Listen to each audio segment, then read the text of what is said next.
23 posts deep into someone else's feed. It was 2:47, and she was 23 posts deep into someone else's feed before she had properly noticed scouting. Melissa's promotion.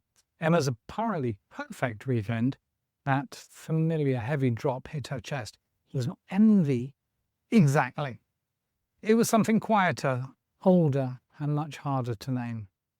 She was losing a fight with an algorithm, and the algorithm didn't even care she existed.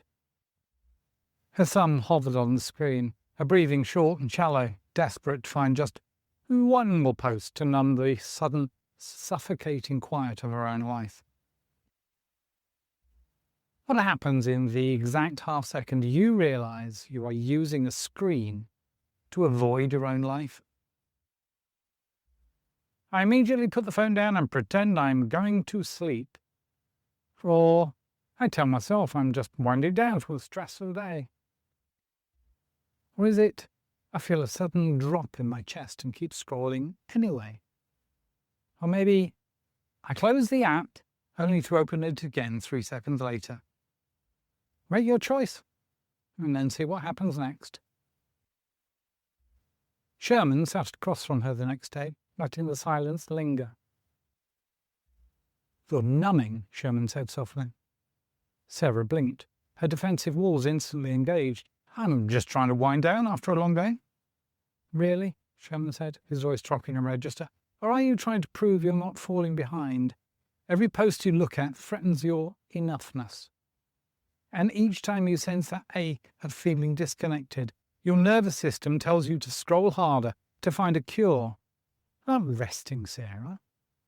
You're hiding." Sarah crossed her arms and closed her mouth. The justification she was about to launch died in her throat, because underneath the defensive joke she recognized the exact, exhausting truth of it. She wasn't winding down. She was terrified of being left behind and completely alone. You know exactly what Sarah's midnight ache feels like. You already know the exhaustion that follows her. When your worth is tied to keeping up, an algorithm isn't a distraction, it's a measuring stick.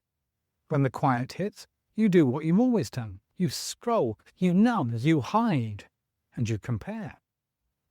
You finally fall asleep and you wake up feeling deeply hollow.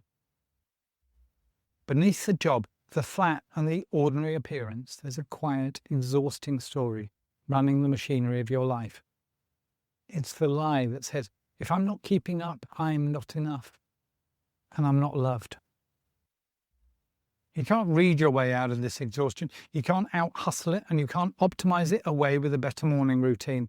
The only way out is to catch that physical drop, name the lie that's steering you, and practice a different response.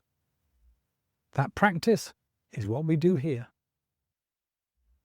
Enter the Refit Challenge.